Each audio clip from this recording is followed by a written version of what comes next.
If by any chance, if we place a torn dosa or a torn roti and give it to a child, the child refuses to consume it. It wants a full one. It wants a complete one. It will make all kinds of gestures that it could. It will try to convince and convey the message to its mother that I want a full one. I want a complete one. And what does it denote? Since its mind is not yet corrupted, it's still afresh. It gives us an insight into human tendency that what we seek in life is completeness. We seek that purnata. We want that fulfillment. That's the only thing that we seek in life. And Valmiki also sought the same thing. Who is there today in this world who has achieved completeness, who has achieved that fulfillment? And how do you achieve fulfillment? And he describes them with 16 attributes. He lists out them. Is there a man who has all these 16 attributes? Because it's not easy for anybody to have these attributes. So let us see what are those 16 attributes. The first and foremost thing he asks is Gunavan. Who is a virtuous one on this earth? Virtues. By guna here, he refers to Atma Gunas. Dharma Shastras, they define Atma Gunas in different ways, in various ways. But basically, anything that does not harm the perspective of us achieving our ultimate goal of life are called as Atma Gunas. I have tried to define it in a very simpler way, that any attribute, any kind of quality that we develop, which will not harm us or which will not be an obstacle for us in order to achieve the ultimate purpose of human life, is called as a guna. The first and foremost thing that is required for us is guna. The thing about these virtues, these qualities, is nobody concentrates on the quality. The first thing that strikes us is a person who has these qualities. It's only the person that actually appeals to us. But when we are involved with them, we slowly realize once they are gone, once a person is gone from our life, we remember them. And how do we remember them? We don't remember them from their face or from their appearance. We remember them from the way they behaved with us. Isn't it? It's very, very common. It happens across all phases of life with us. We remember people because of their behavior, the way they behaved with us. And where is this behavior coming from? It's because of the virtues they have, the qualities they have. Even if someone has troubled us, abused us, hurt us, we remember them because it's out of that Asuri Sampat. And either it is because of Daivi Sampat or Asuri Sampat, we remember. Eventually, we go down, we conclude to that guna. So Valmiki started there. Who is a virtuous one? Gunavan. And how many gunas can we count of Rama? Countless, innumerable. So many instances of his life where we can see the one most important thing, let us take sincerity. When his father ordered him, he did not even speak. Dasharatha could not even speak. It was Dasharatha's orders according to Kaikeyi's words. Dasharatha's orders were told to Rama by Kaikeyi. And Kaikeyi added some tadka to it. She said that as long as you stay even for a minute in Ayodhya, Dasharatha is not going to speak. And that was a very wrong interpretation, but she was that cruel at that moment. Something had taken over her. So Rama said, fine, agreed. Nahamarthaparo devi lokama vastu mutsahe vidhimam rishubhestulyam. This is the statement made by Rama. When Kaikeyi told that Dasharatha is not going to speak unless you leave for forest, he said, don't ever consider me as a person who is interested or who is invested in the wealths of mortal world. Naham arthaparo devi lokamavastu mutsahe. I do not anticipate to live in this world, in this mortal world, seeking only wealth. Vidhimam rishibhistulyam. I am equal to the rishis. I lead my life, I live my life like a rishi. And only Rama could speak like this. because we don't get to have that kind of confidence. We may repeat the same line. It will look like a joke when I say that, when we speak these words. But when Rama speaks, it carries that weightage. That's what a guna does. When we do not have the possession of that quality, no matter whatever we do, it is still a mockery of it. It can never achieve that completeness. So that is Gunavan. His sincerity, even when his father did not tell him directly, he did follow. And how many chances were there for him to claim back the throne? But he had already given his word. That sincerity is enough. One quality of Rama is enough for a lifetime. Swalpamapyasya dharmasya trayate mahato bhayat. Even a small amount of dharma that if we follow in our life, that is enough to protect us from grave dangers. This is a line taken from Bhagavad Gita, where Krishna mentions this. So one quality of Rama is sufficient for an entire lifetime. And then the second one, Kascha Viryavan, who was courageous, who was filled with valor. It was Rama. The problem with today's world, I find it ironic that our children, the young generation, they are told the stories of Superman. They are told the stories of Avengers. They are told the stories of Batman. They are never told the story of Rama. Or if we proceed ahead, if we move from childhood to youth, people, the young people would be influenced by a Greek story of Spartans, how 300 Spartans refused to surrender. And we also think that one man can win over several armies. The thing that we miss telling our children is one man, Rama, he faced an army of 14,000 men single-handedly and defeated them without anybody's help. It was not magical. It was not any illusion or any delusion or nothing of that sort. It was purely based on his skill.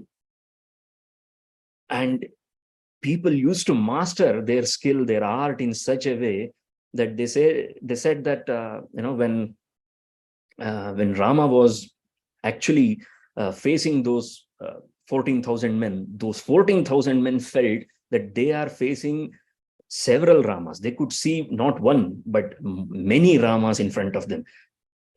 It's not merely an imagination or an exaggeration made by poet.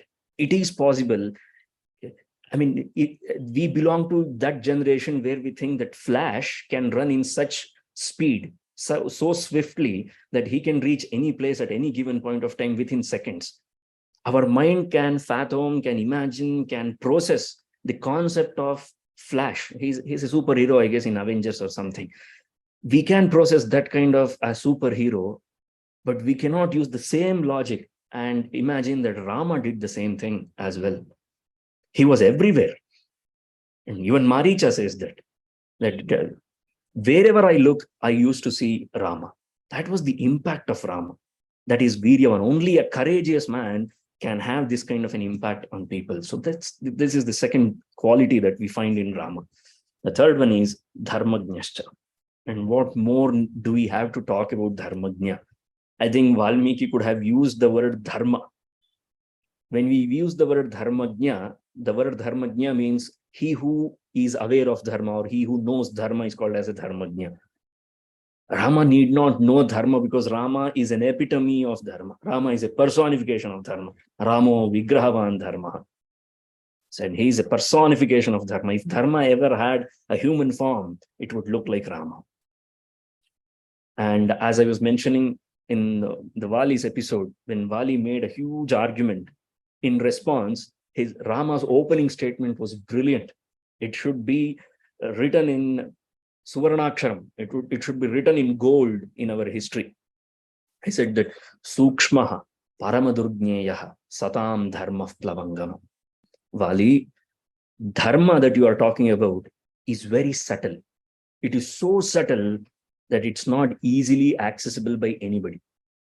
Do you think it is very easy to understand dharma? Anything that makes us feel that I have understood this is always going to be a myth. It's always going to create that illusion in our mind. It's not that easy to understand dharma. So before you make a judgment on dharma, before you announce your judgment about dharma, please keep this in mind, that it's not easy to understand the nuances of dharma. And Rama understood the nuances of dharma. This is the reason why we are still unable to process why Rama sent Sita away, why he had to abandon her, or why he asked Sita to step into fire. And for this to understand, we need to understand dharma. And dharma, as I said, it's very subtle. It's very difficult to understand it. So that is dharmagnya. We find Rama's dharma prajna written all over Ramayana. You take any prasangam, especially more and so, we find that kind of his investment towards dharma much more in Vali's episode. Moving on, the fourth quality is kritagnyascha, gratitude. Never forget who helped you. Even a small help needs to be remembered. We all know what kind of a great help was Jatayu. Even though Rama was not there, he tried to defend. He was an old bird, and yet he tried to defend against a prime Ravana.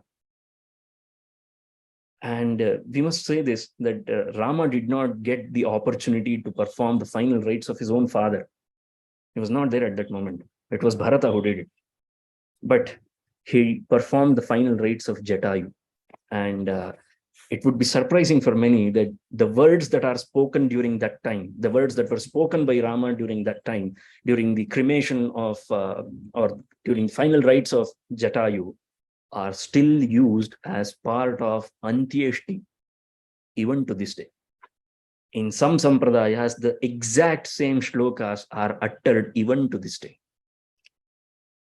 Yagatirveda vidusham, yagatihi yajnashalinam. These are the lines that Rama uttered when he was performing the final rites of Jatayu.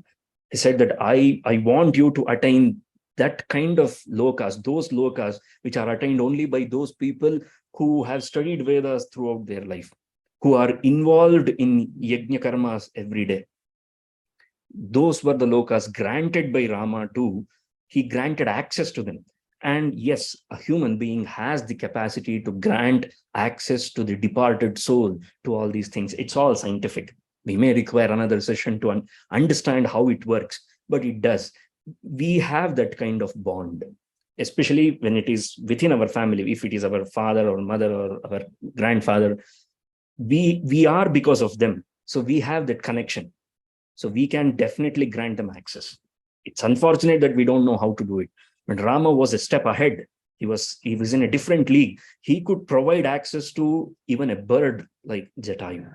And that shows his kritagnyata, his gratitude, because he tried his level best. Jatayu tried his level best to protect the honor of Sita. And he always remembered it. He never forgot Jatayu. Moving on, Satyavakya. And each and every attribute that are listed, it makes that, what else do I have to tell about this? Because does everybody not know this? That Satyavakya, being truthful. Is there anybody else who stayed truthful to his words other than Rama? He said, 14 years I shall stay in forest. Bharata came, Bharata pleaded, Bharata implored, he begged. He did everything that he could. That there is a beautiful conversation, a discussion, a debate that happens between Rama and Bharata. Even the gods, the sages, everybody, they wanted to, they were present there just to observe how these two brothers were talking with each other. And even the mighty Bharata could not convince Rama to get back to Ayodhya. That shows, stay truthful to your words. I have given my word and it is final. We don't require bond papers. We simply need to follow the footprints of Rama. We simply need to walk the path that Rama did. He gave his word once and he stood by his words throughout his life. That is Satyavakya. And then Dridha Vrataha. There are certain things that we need to practice as a vratam. It's almost as if we have taken a diksha of it. We have taken that upon ourselves as a task for earmarked for our entire life. And Rama did that. There is this incident in Ramayana where Vibhishana left Ravana and he wanted to join Rama's party. He wanted to come and join Rama. Sugriva was the most vocal and he opposed that Vibhishana should not be entertained into our argument. Rama did not say anything. He wanted the opinions of each and everyone. And after that, only Hanuman said that no, he could be included because Vibhishanastu dharmatma, naturakshasa cheshtitaha. Vibhishana is a dharmatma. I have seen him. I have heard of him. Okay, he was the only one who had visited Lanka. So he knew what Vibhishana is. And then Rama's decision. And when he gave the decision, it still sends shivers to those people who study that. It still gives goosebumps when you study, when he said that Abhayam sarvabhutebhyo dadami etad vratam mama. I shall give refuge to everyone, not everyone, anyone who approaches me.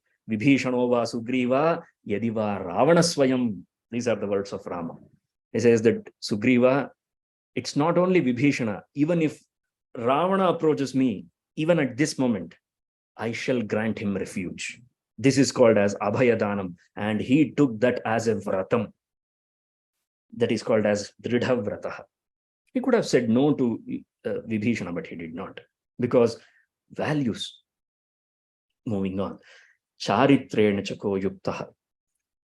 Good behavior. Charitram here refers to behavior.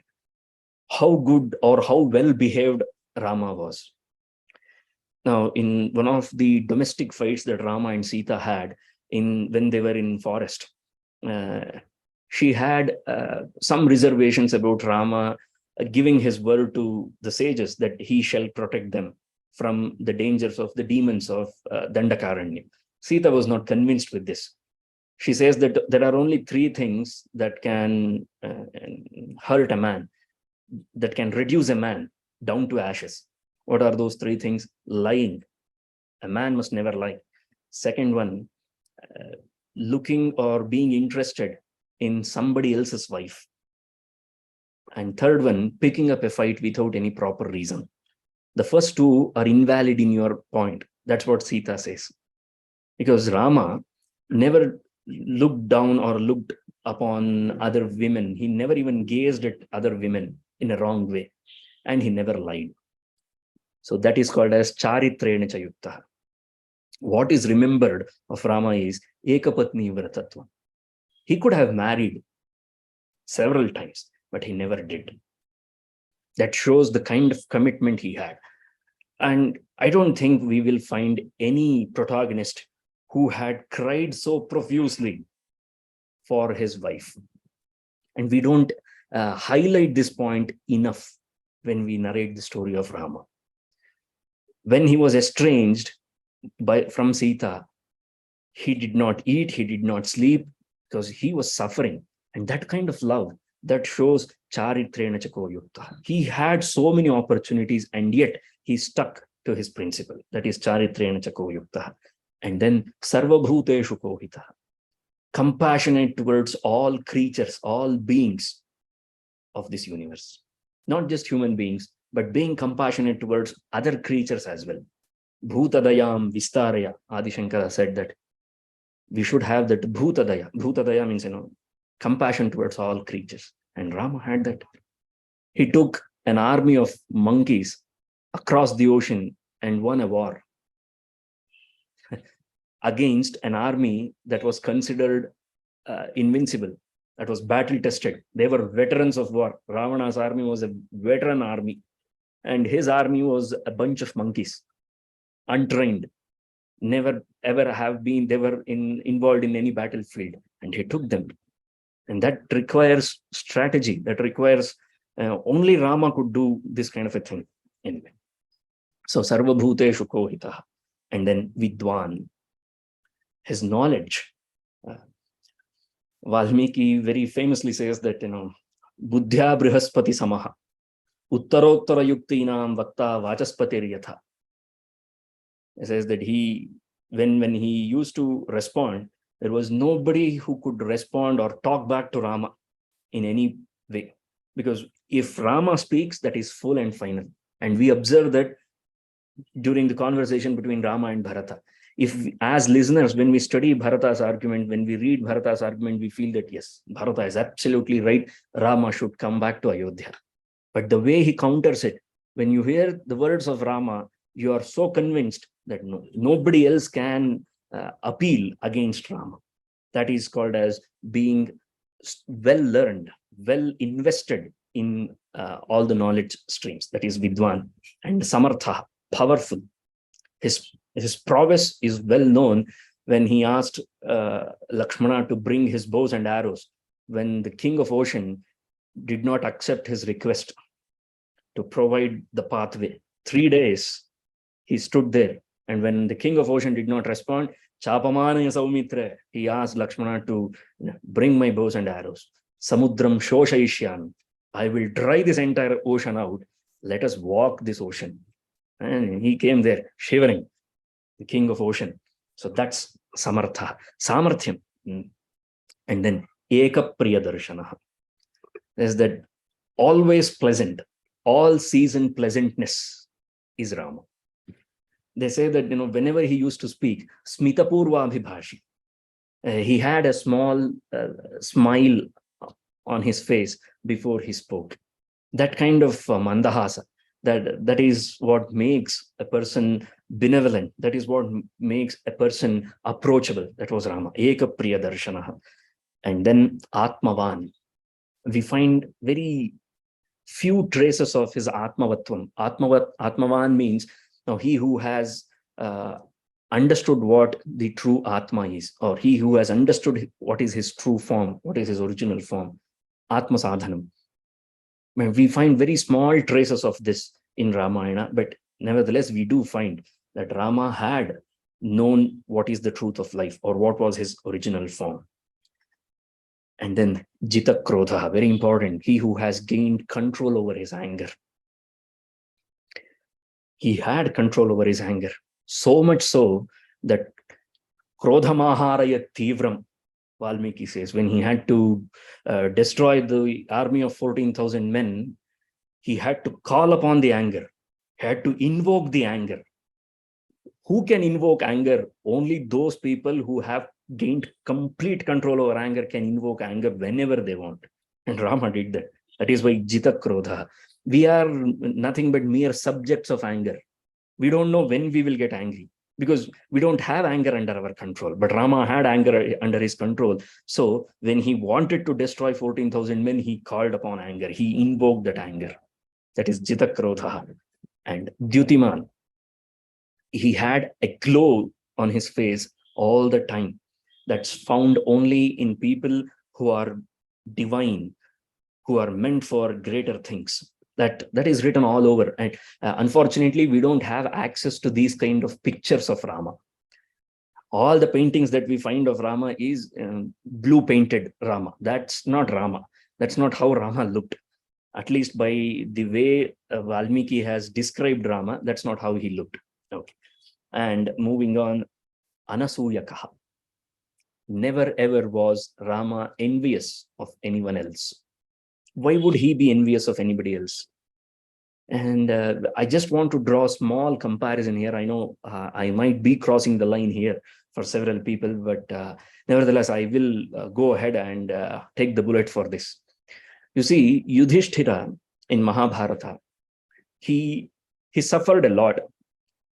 And he also asked people like Bhishma, people like Vyasa, he approaches them and he asks them, is there any other man on this in this world who has ever suffered as much as I have? See, this kind of cribbing, this kind of focusing on himself, that was not present in Rama. He never cried, or he never whined, or he never complained a lot, because he never thought that all of them, the rest of the world, are very happy, and why and how come I'm not happy? He never asked that question, and he was never envious of all the things that he had. Ravana had a huge army. He was not envious of him. So this is the kind of quality that actually makes us you know, sane, to be honest, in life. And moving on, the last one, Kasya bibhyati devascha jataroshasya sanyuge. This is the 16th quality that Valmiki asks, 16th virtue. When he gets angry, is there a man when he gets angry, even the gods are afraid of his anger? Yes, Rama. I always keep telling this, when we get angry, not a single creature cares for it. Patta bhi nahi hilta hai when we get angry. But when Rama got angry, he did not even have to use his bows and arrows. He just asked Lakshmana to bring his bows and arrows. That's all. The king of ocean came crawling to him. That's the power of anger. And when he got angry, even the gods made pathway for him. The entire world bowed down to him. And that's what makes us powerful. The idea that our anger could be dangerous, that our anger can make even the gods afraid, that itself is sufficient, that itself is enough to say the kind of depth that we have in our life. And Rama possessed this kind of depth in his life. And this courage and this kind of depth can be achieved only when we have understood what is dharma. The essence of dharma, the core of dharma, the subtleties of dharma, when they are deeply rooted within us, as it was in Rama, then all these qualities can exist even in us.